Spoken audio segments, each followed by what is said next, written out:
I guess he wanted the whole hog. Oh God. Bum, bum, bum, bum. Wow. You practice your Duke Nukem impression like all the Was, time. was that close? I don't think that It was. was close. It was pretty close. Not gonna Man, lie. nice. Ship it. Yeah. Um,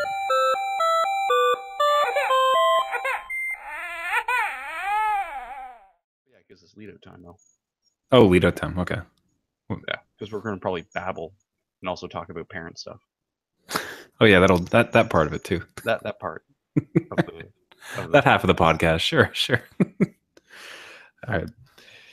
The adult beverages are poured, the kids are asleep. Welcome to New Dad Gaming, a show about fatherhood, gaming, and new fathers figuring out their gaming lives. My name is Trevor, and I have a 1.5-year-old and another on the way. My name is Gavin. I have a 1.5-year-old. Yeah, it's like the more you say that, the more real it becomes. Like, huh? Yep. Gonna have to Oh yeah, do that all over again. Or all of it. it's even like just seeing kids like little babies. You're like, huh? I'm gonna do that thing. I have to do that whole thing again. Yep. Neat. Yeah. Or if like now in reflexively talking about any of those stories too, it kind of becomes it's like, oh, I remember with my first son, I had to like walk around a bunch because he didn't sleep. I was like, huh, I'm gonna have to do that again. Yep. Egg. But yeah, so we are the two best dads. We've shed the fat, much like a boxer does before the final round, and it's just the best dads now. No, no, no, no, of course not. Jeff is sitting out for the week, so just Gavin and myself. But Gavin, right off the top, how was your week in fatherhood and gaming? Good. Yeah. Not a whole lot of gaming. I've been pretty busy. But fatherhood had some good quality time. Lots of hanging out. She's getting pretty adventurous. Babbling a lot more, which is great. Starting to get some new words going, which is also a bonus. And yeah, no, she's been very adventurous and happy, which is great to see. But it's also terrifying when she's adventurous on the couch. But yeah, And you keep mentioning that couch. Like I'm just trying to.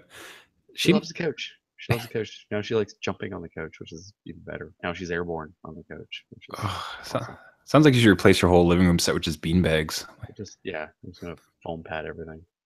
That's it. That's Like what you how need like when you're if you're re-engineering your house, you could just imagine a house that just is nothing but soft padding, yeah, like one of those gymnasium rooms, and just yeah. how great would that be? Not ever Get worry past about it. a hard floor. You start to How like, you doing? with I don't know if you ever had the. Do you have carpet in your house or is it hardwood? No, yeah, it's hardwood with a couple area rugs. In her room, we set up like a carpet and we got some under padding for it. So like it's nice and cushiony, like that extra thick under padding that you'd use for actual carpeting.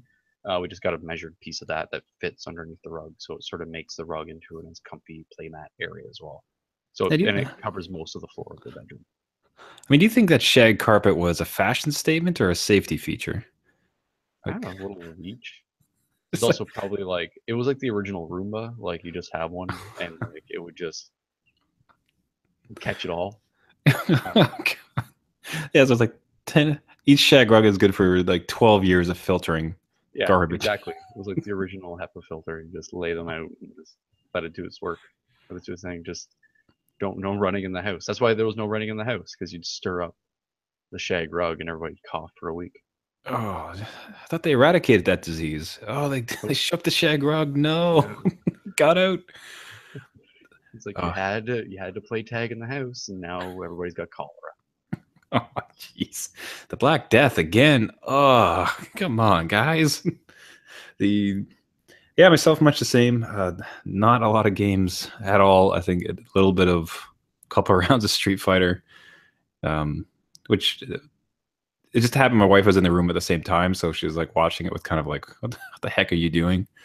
Which I think I ask myself very often whenever I play that game. What the heck am I doing? Um, yeah, no, there was a little bit of No Man's Sky, but yeah, it's been just next to none for video games. I think I have to find something really capturing on my mobile because that's probably about the only chance I'll get. I've been playing a little bit of Batman, but even then, like I'll play for a while, and like by a while I mean like 30 minutes, But like even like a 30-minute to 1 hour play session, I'm watching like the story progression percentage, and it's like it'll go up like a single percent, and it's like, but I got rid of all these bad guys, and I locked this main bad guy into a cage. I did all this like story progress. It's not like I was just stuck on this one spot. And I understand, like, yeah, I'd make it. It's like, no, I unlocked a lot of plot here, and that was only 1%. It's like, oh, It definitely seems one of the themes of dad's gaming is just that desire for certain games, like you wish it would move forward, like because especially it's really disheartening, yeah, because you think there's been some great arcs, some great story, you've gone through some really great battles, and it's like you are 30% of the way, and it's just like, oh come on, no, I can't, yeah, no more. Like we did it. That's I had that a lot with that's why I gave up on Just Cause 3 yeah, because I had got it felt like I had progressed so much, and then it's just like, all right, you just have to finish these 80 other bases, and yeah, you are good to. You did yeah, it. You're fine. There's no more of you. You can't yeah, take more of my time, and not that much of your time either. yeah. 'Cause that's troublesome because you can see how far the end of the marathon is, and it's Yeah, it just becomes. I think that yeah, there's certain design aspects that happen where they sort of uh, force you to do the bonus stuff that should just be bonus. Like it should just be like, I can't get enough of this game. I want to play it. But then when they're like, you can't get enough of this game, you're gonna play it. It's like, no, that's not how it works. It's you can't just hold me down. Like this isn't Clockwork Orange, guys. Like dial it back a bit. or or the force feeding of donuts in the Homer Yeah. Simpson's case, one after the other. Yeah. But yeah, from my side, fatherhood, it's just been yeah, my son is just chaos with legs, and he just wants to be his newest thing is to be swung. So Okay. he will he'll drag. I'll be sitting, perhaps I'm sitting in a different room, and he'll come and grab me by the hand, and then drag me into the main room, and then proceed to start running in circles around with me.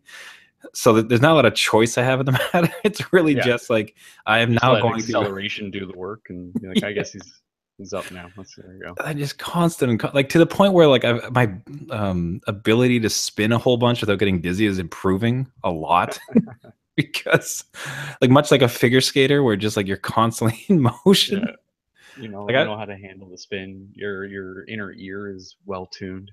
man, I Just was think when you finally get a hold of your VR set again, you're gonna be all set. oh man, I'll never feel dizzy again. Yeah. Man, no joke with figure. Like I was going to research online how to spin without being dizzy because this has now become such a fixture of my playtime with them. That's just like I need to like train so I'm not going to be dizzy all the damn time. But Yeah. Luckily, she hasn't discovered that. But also, I don't think we could really do it here. I don't think there's really an area with enough clearance that I wouldn't be hitting something. you barely have room for a VR set, let alone a Yeah. spinning toddler. No. The yeah, so we thought we'd discuss this week games franchises that we'd like to see come back. I mean, as our kids start to grow up and get into games, the thought of what type of games they might be able to play, and obviously ones that we had from our youth and ones we'd like to see revamped, like relaunched with new technology, or again, even just kind of genres of games. So, Gavin and I talked a little bit off the top, but Gavin, for instance, like what's a game or game genre you'd like to see come back? Um, well, right off the top of my head, there was this old Sega Genesis game I used to play with some kids in my neighborhood. I'd go over to their place because they had a Sega Genesis and I had a Nintendo, and we would trade as far as like, okay, we're gonna play at my place so you can play Mario, and then I'll go to your place so you can play Sonic. But there was a game that they had on that system called Cyborg Justice, and it's like an amazing name. And basically, what it was an arcade brawler. You were part of a crew of a spaceship, and you crashed on a planet, and to save your life, they made you into a cyborg, but you're not happy about it. So then you start fighting other cyborgs, and during the brawling, if you like managed to pull off another cyborg's arm, like you had the option to attach it to yourself, like you could swap out your parts with your opponents. So That and sounds like so when you advanced for a first Genesis game. That's yeah, crazy. and when you first started it, you could decide your loadout, like your cyborg loadout, and be like, oh, I want saw blade arm, and I want like the rock sock'em fist on the other arm, and I want like tank tread legs, and I want that weird head, and like you build your own cyborg, and then you had to like brawl with it, which was a lot of fun. So I think something like that would be great to see in a modern approach. I just like the idea of robots bashing on other robots and using parts for their own enjoyment. But yeah, that was an old Sega Genesis game that I just totally dug, and I haven't even had a chance to pick it up in years either. I bet if I finally, this mostly is probably nostalgia, so everybody take this with a grain of salt because the game could be horrible, but I'm thinking about it back when I was like a kid and had no idea what good was. So go take it as you will.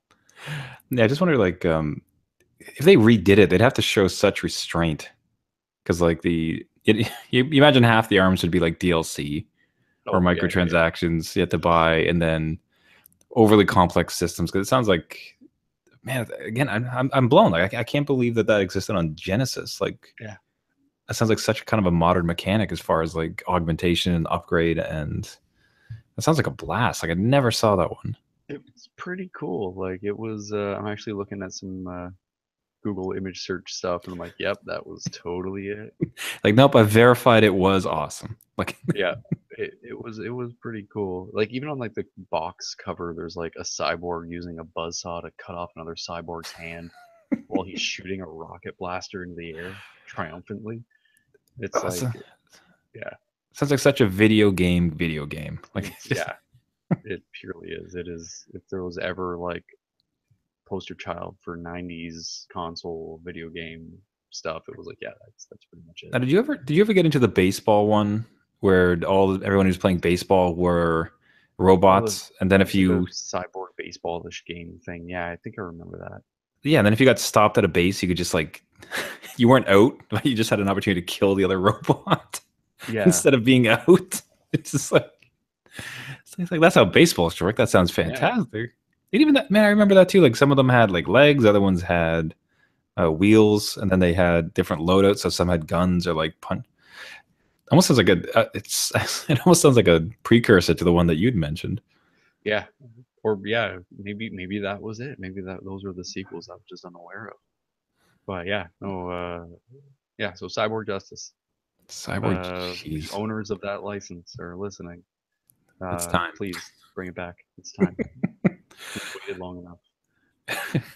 So I put out the there's been some games, but I just don't know that they've captured it, and it might be a matter of the limitations brought out the true creativity of it. But I think like it'd be great to have a really solid skateboarding game, Mm, in the vein. And I would put out two other. It's either like the original Tony Hawk's, because of course, like Tony Hawk 1 and 2 especially. I think 3 is all right.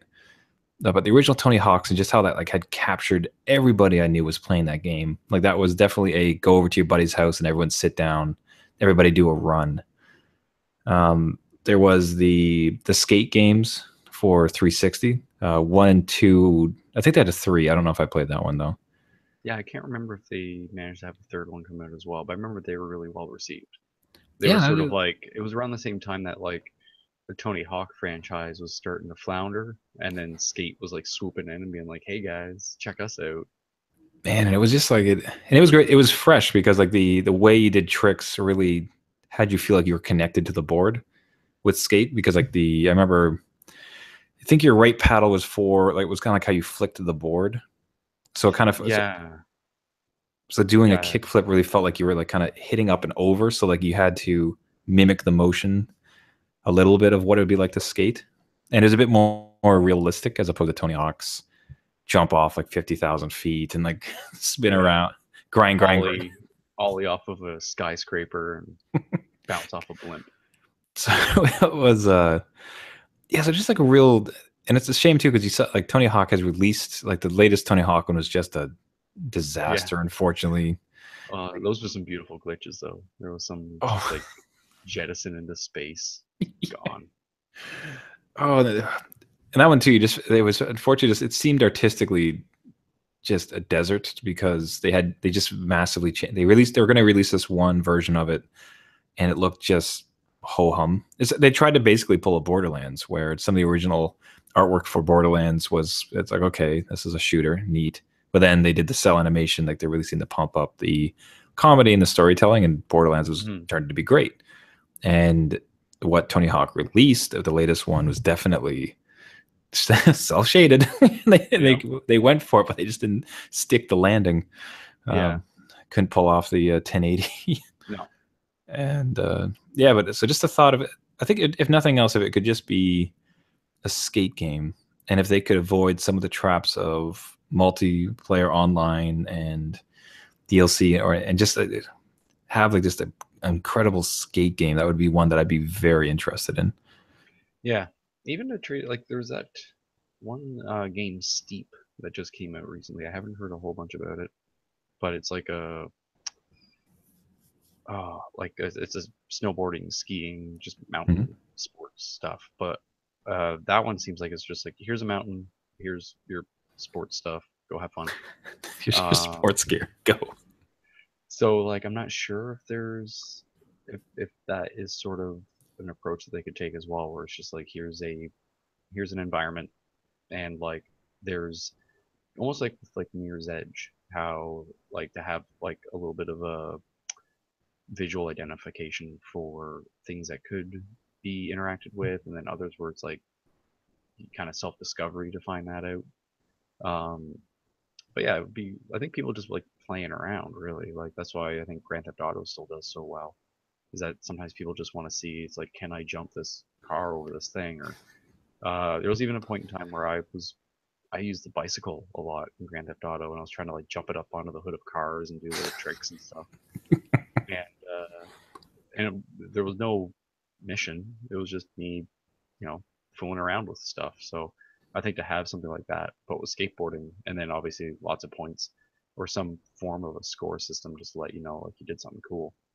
Um, I think it'd be great, especially now like with like the PS4 and the share buttons and all that stuff that's Mm. going on. Like to be able to the push of a button share a trick back like when Tony Hawk was first coming out and it was everybody was Oh playing, and man, to be able to like share all of those cool things you did with the push of a button is pretty impressive. Like that'd be looking.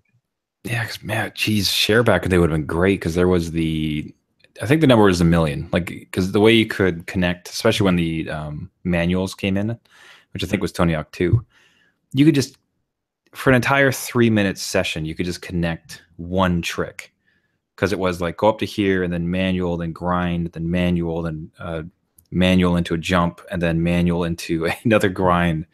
And if you did, and of course, as you go up, it just kind of keeps on multiplying. So I remember, like, I think I'm going to say million, but there's some big number like that, and that was kind of like this benchmark. Like, you could get like 1 million points. And I thought Yeah. you could share that, like, you could capture that now, because it's like, I got 1 million points. Like, yeah, right. Show me. Yeah. Like, no, you had to be there. It was everything aligned. It was perfect. Like, yeah, you Yeah. did. Things become really hard to replicate. So it's like, but to be able to just be like, no, I got it.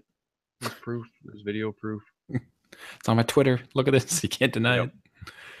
it. Yeah, another. What else is on your list? Um, there was an adventure game called Twinsen's Odyssey and Twinsen's Adventure. Twin. Um, How do you spell twinsons? Twins, Like twins, like a pair of twin, like a twin. yeah, I think I'll double check. It'll take me 2 seconds. I should have done this earlier, but hey, we're on Now everybody likes oh hearing yeah, googling on a podcast. Twinsen. So Twinsen.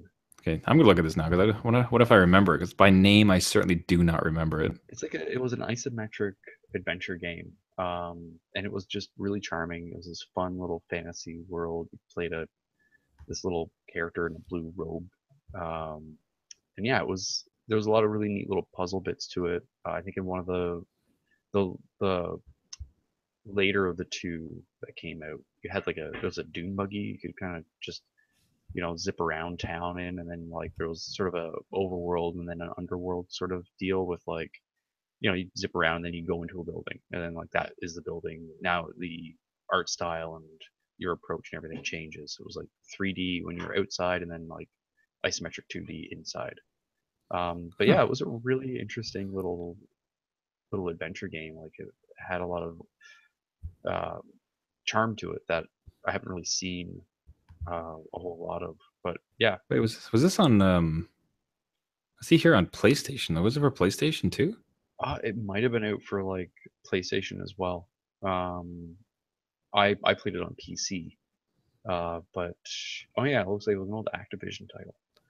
I Um, never saw this. Never even heard of this in my life. yeah, no, it's a very interesting game, but yeah, not many people have ever heard of or played it. But I think that would be a fun one for a revisit, especially now with like uh, people really into like Zelda and like that's the adventure games, but like adventure games that are less gritty. I think we got our that appetite well satisfied by Skyrim. So to have these more um, whimsical approaches to fantasy storytelling and adventures in video games, I think would be a lot of fun. I think like that would be a good one to revisit. Um, but yeah, no, I really enjoyed that one. It was a fun game. There was some really good puzzle platforms in it, and yeah, that was always fun. Um, yeah. So another for myself then would be. I guess I'm almost approaching more like a genres, I suppose, as opposed to particular properties, because I want my fix. But I'd like to see some more attention paid to some boxing games Oh yeah, yeah, yeah. because Like the was it Fight Night Round 3? That was a good one. yeah like Like the that Fight Night series was getting really, really good back in the Xbox days. yeah. Um, What was the last? Was it? Trying to think. That was Fight Night Round 3, the one where you went through an entire story like involving going to prison, or was that final round? I think that was Final Round. Yeah, because that was just like the feel of that was awesome. Like they really started to just nail that. Again, like it's one of those games where eventually it's almost like you just kind of meld into the controller, and as Mhm. opposed to super responsive, like just like button presses, like it's very much about like it's your body now, and and Yeah, especially with this game like this, where like you're controlling your upper body and it yeah. goes Like along with your control stick one stick was for like the bob and weave, and then the other stick wasn't it punch. for the punches? Yeah. Yeah, So so it was like like how you would swing your punch, or like a swing versus a jab was you had a movement for that rather than just hitting a button that corresponded with that. So there was a certain sense of one-to-one uh, attachment to your controller and how you wanted to move that yeah, player around. So and yeah, one that almost did it better actually came for myself like from PS2. It was called Victorious Boxers. okay, Now this one was based on a Japanese manga. How do you manga, manga? Sorry, manga. Yeah. don't want to get that wrong. Japanese manga of boxing school. So it's just like about this kid's boxing. But I had no connection to it. I just liked boxing games, and it had this great mechanic where like you kind of at some point you kind of planted your feet, and it was the first time I'd ever actually experienced that the weaving with the one stick and then like the boxing with the other one. Hmm. But like it felt that much lower fidelity, of course, than anything with Fight Night, but just that. So there was something they nailed it so well where it's like you pull back so you can do the dodge and the guy's Yeah. like punch whiffs and then you lean forward and bring in and do that use your other stick to just it just feels like you're bringing your fist in it, and the way that the fists would connect like just with the head like so you've brought it from left to right and their head just goes left to right perfectly with it to the point when you got the knockout, like it really, you just connected perfectly with this guy's chin and it went flying. So between it was just fantastic. Like that had to be, I poured a ton of hours into that game. Like it was just so fun to box into it and like just slowly, like jab, jab, jab, just start to beat down their face until you get the roundhouse. Um, Geez, but I don't know what it is about boxing games too. Is like, especially during, even in the 360, like it had to be it was one of the greatest looking games I'd ever seen. I don't know if it's because they only really have to render two shapes. It's only like basically two figures and a very basic canvas. Like the crowd doesn't have to be great because you're focused, but it just looked like it's even on the 360, they had like sweat like flying off of them. Like the fidelity was incredible, unless it's nostalgia again, nostalgia glasses. But I remember being incredibly impressed. It seemed well beyond even the 360's capability when I was playing it. Yeah, that's the one thing I've always found with boxing games is that there's this, especially some of the later ones, they just get really, really solid with like little beads of sweat and mouth guards flying out and all that. And yeah, I think that would be a lot of fun to play something like that again now, especially with the horsepower that we have. Um, and yeah, I do miss that sort of that swing punch mechanic. I think that was, you know, as much as I really enjoyed playing Mortal Kombat, like it does feel button mashy at times. But that's also how I'm playing it because that's how I play fighting games. Where I felt like there was a certain um, a a little bit more of an intuitive control sense to swinging a punch and arcing the controller as opposed to knowing that, oh, that's, you know, because to do a haymaker with that control scheme was a slower physical movement for you than a jab. And it wasn't just a matter of like correlating like, oh, that button's a slow attack and that button's a fast attack. It's like, no, you're slower at inputting that, and that makes it slower. Um, so I think that was always a really interesting thing. Yeah, it's more feels like it's more intuitive because yeah, in trying to understand Street Fighter a bit more, it's very much about math and understanding a lot of the combinations and the different inputs, which is literally like, okay, that's a 4, so I got to do a 3, and then this is the hitbox, as opposed to it feels like you could just kind of come out a bit more to left field with a boxing type work because it's very much actual. So many movements are tied to actual movements in real life without a controller. So how you and I might come at it will be so radically different than like you said, like this button does this and this button does this, and I'm playing this guy, so I know if he presses that button, he's gonna do this, as opposed to someone kind of like it's actually hitting up like a jab button going through. But it, it is decent. I'd be man, the thought that they're not going to release another boxing game in the next 2 years, unless it just didn't. I don't know. Maybe those things didn't sell, but it seemed to be well received. Like I don't know. Like why? Yeah, maybe. I don't know. Maybe just yeah, people went and played Rock Band instead, and then it just sort of fell away. Yeah, it feels overdue. So I don't know. That would be Yeah, that could be a good contender for something that actually might come out. yeah. So, Oh, hopefully, E3's around the corner. You never know. yeah. Now, unless you do you have anything else? I have a different angle of a question for you, but unless you have something really burning that you want to you pitch out first. Um, I will just say that I do miss the wacky, crazy world of MDK.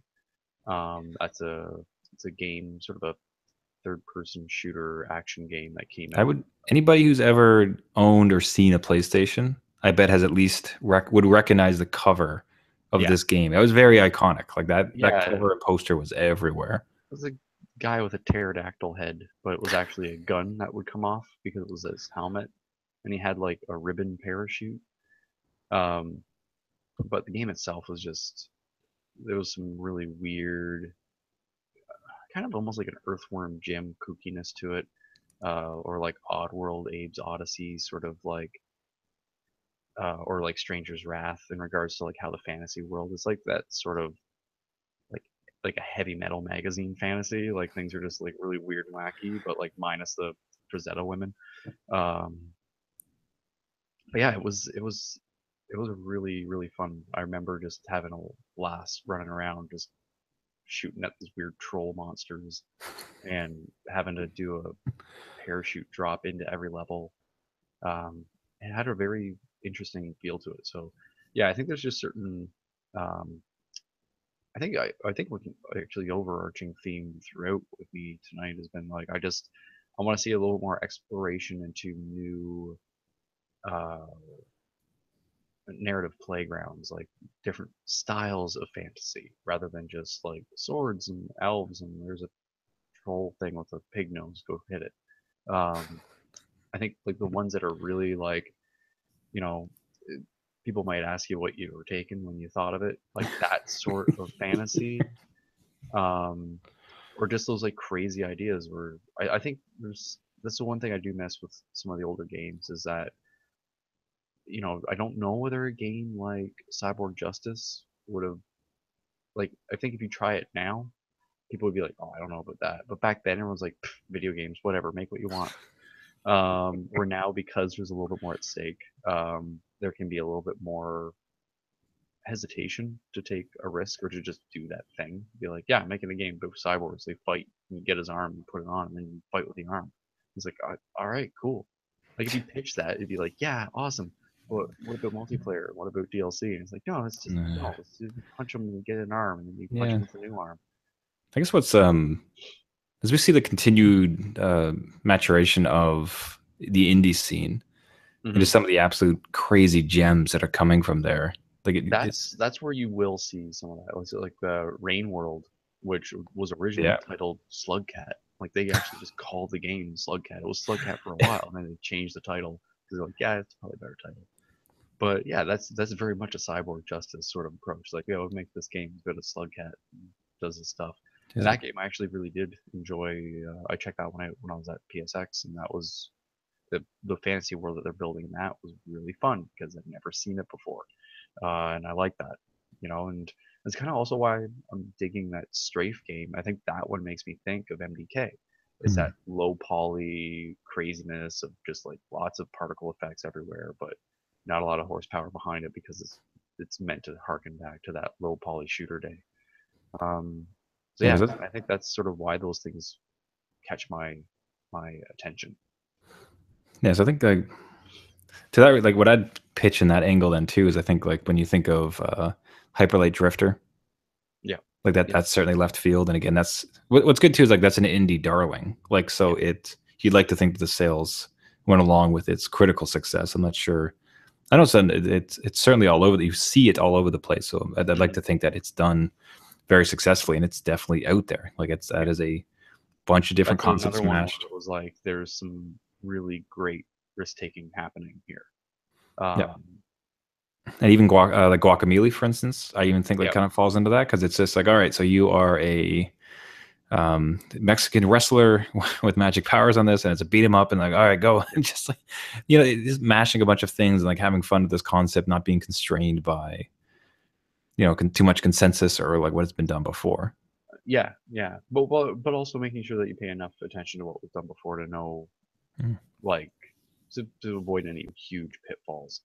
Um, but like when you see actually quickly touch on one thing I'd love to hear a bit from you about is also just your favorite um if like the idea of revitalizing a past franchise and what your favorite hit and miss are of recent years. Like I know for myself, I'll narrow it down to shooters. Um, and here's two classic shooters that are very similar in their bones from back when they were very popular, and it was Duke Nukem 3D and Doom.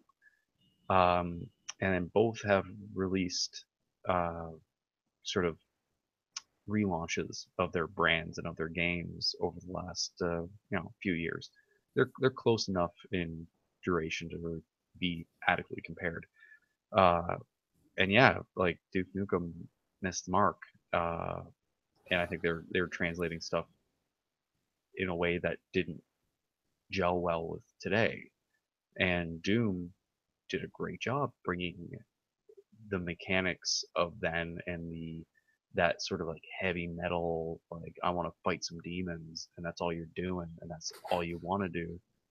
Um, Bringing that over, and then also adding some great like risk reward balance elements to it, and some good strategy to try to keep the player engaged and have them not fall back onto the training that all modern shooters are trying to tell you to do, which is stay behind cover till the screen's not red anymore. And instead, this one's like, oh, your screen's getting red. You better run up to that demon and open them up like a phone book because that's how you're going to get your health. Um, so yeah, it was interesting to see two completely different approaches to bringing back games that were very similar, but one approach really worked, one approach really didn't. Um, and yeah, and both were in development for quite some time. Like with Doom, they scrapped a lot of the stuff that they were developing because they were feeling like, yeah, maybe this isn't right, and they had you know, the the mindset to do that, and they had the courage to be like, yeah, this isn't working. We can't do it. Let's try something else. Let's take what we did make that is working and move it over into a different game. And then we got a really awesome shooter for it. So Yeah, I think I hate for us to down on something that's almost cliche to down on now. mhm. So you mentioned Duke Nukem, and then I guess I would pitch Sonic, Yeah, and poor Sonic as far as poor Sonic has uh, been. one of the greatest analysis of that I've heard has been around that they seem to. It's almost like they misunderstood that they thought it was all about speed. Well, we just got to make it go faster, and you see some of the screens, and it's just like there's nothing. I can't comprehend any. I can't do anything. Like this is all too fast. Like it's not. Yeah. It's fast to the point of which like you aren't able to take in any details or really affect gameplay very much. It's just blasting through as opposed to charming, well-built levels. Yeah. Like challenging, fun, and then you get a few portions where you get to really kind of zip around. Like if you think about those first games, like he never went that fast. No, You and know? even when he did, like, there was always this matter of it was like a roller coaster. Like it was relatively safe, and every so often, like you could really just plow through the game pretty quick, but you probably wouldn't do very well. Um, there was that sort of sense of like you get more reward by trying a little harder, but when you got really up to speed, then like things sort of just, you know, you got channeled into the direction you should be going rather than just like you're just fast wherever.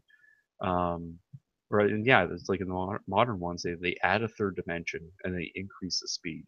So then your brain has to handle things at a faster rate and also has to compute spatial awareness faster.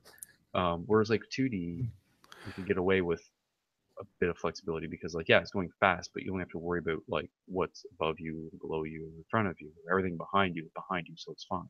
So you really just had like 3 points of awareness that you had to be cautious of.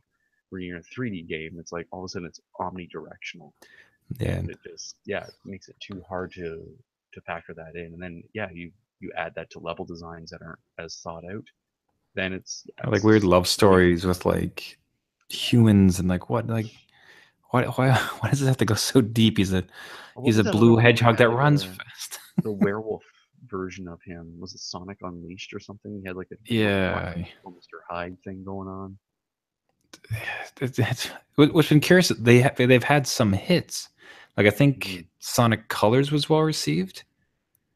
Unfortunately, I can't speak to it personally. Like I never didn't particularly play it, and it was a 2D version. But I seem to recall like Mhm. that one was like people were like, "Yeah, this is a fun Sonic game. Like you're zipping around. This is like excellent." And if not Colors, there was at least some game within the last 5 years was a 2D Sonic game, and it was well liked. They thought like, "Yeah, like this is a great game. Like great work for it." So it's certainly possible, but it's just a bit of it's sad to see it continue to flounder, which Yeah. I don't know. Maybe I don't want to say it's like beyond saving, but just as perhaps not quite as beloved as they might believe, and they're not quite the appetite for it in the market as they would want, as they possibly are projecting. Yeah, it'd be like that 7 Up mascot that had their own video Oh, game back Dot. in the dot guy. And it's like yeah, you try doing that now, it's like, well that stuff doesn't really fly anymore. It's like you could do a licensed game with the California raisins, but do you Oh, want to? jeez, that's right. Like there's a lot of stuff that it's like, yeah, that's back then, and you know, like I think the only thing that's I've seen recently where I've seen some like, people excited about something like, really? Oh, okay, that's gutsy. I did not ever see that coming back from the dead. Was Toe Jam and Earl. Like Yeah, that something was. about like them coming back. Yeah, no, they got. It might even be released already. Like I've Zelda definitely heard released. that. Is it out? Yeah. Google's your buddy. I'm checking it right now. Gavin is furiously typing at the keyboard as we speak. I am always You figure that one. I'll give you the one. yeah. I think what I don't know if it's out yet. okay. Oh, good.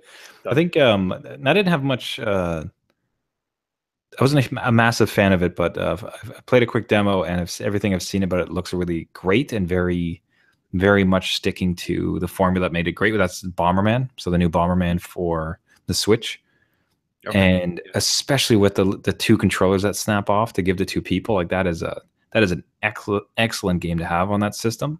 Hmm. Plus, they kind of quick co-op. So I mean, they see, and they've updated enough, so I think it's kind of an isometric view, so it's a little bit 3D. The graphics are great, of course. So it feels like, again, like where it is paying such homage and respect to the game that it is. It's like this is a Bomberman game first, and Hmm. now let's throw in a couple new trinkets and to make it feel like a little bit more up to date. So that so good update of it. Like it's certainly Yeah. possible between this and other versions. Now the last look Yeah. at No. oh go. Yeah. No. Go ahead. I was I was just gonna I was gonna wrap it, but I want to see if you have one more no. point Go on ahead. that. No, I was literally just agreeing with you. Okay. Violently agreeing with one another. Like very last point, we'll keep this one very quick. The you have if you had one game that you would want to see remade, your kid turns 10 and you see there's one game you want to see remade again for them to play. Like what game would that be? Either remade or just like a game very much in that fashion with the latest hardware. Um, Chippendale Rescue Rangers, Damn, good choice. Good game. because I think that'd be a fun one to play with her. Because that was all as far as like a good two-player experience from my childhood. That was one of my favorite two-player experiences because you could work cooperatively or you could get in each other's way. Or a little less Um, cooperatively. I always really liked that one. That was probably one of my favorite two-player NES games from back in the day. So yeah, that would be it. That was excellent. I'd say the not and along that line too. Geez, like one DuckTales and its remake Hmm. was this is one of those quietly excellent games that had no business being excellent. Like just Yeah. a quick television show. Super Nintendo and Genesis, or was it Nintendo? Might have just been NES. Yeah, I think it might have just been NES. So that was a funny that was that was a great little story. I like that. I love that one. Just like Yeah. quiet little game based on a quiet little show, and it blew up. It did great. Yeah. I'd say probably Ocarina of Time. No, wait, no, not even that one. Before on this on the Super Nintendo. What was the Zelda game on the Super Nintendo? It's famous. It's embarrassing. I don't know this. Oh no, I'm gonna get my gamer card revoked. Oh yeah, no, I think that's All right, it. Google, let's do this, buddy. Trevor is furiously typing into Google as we speak. Yes, Zelda. Link to the Past. Oh yes. Yeah, game like it, again, I think it probably just see slightly updated mechanics and better graphics, especially man 3D. The thought with like a 3DS, like if you could add a little bit of 3D effect to the isometric that they have going on, like that'd be fabulous. Hmm. Surprised they That haven't would done be that nice. already, but that is it's again just a very charming game. It's like beautiful and it's fun and there's like a lot of depth to the world. You just get to kind of zip around. It's not crazy complex. So I think I'd love to see my kid play that game or something of that ilk. Yeah. And Yeah, to have specifically this. isometric, like that. It'd be nice to force them into that kind of constraint as opposed to the new, great looking Zeldas, but just Hmm. not 3D, not huge, just that concise isometric version.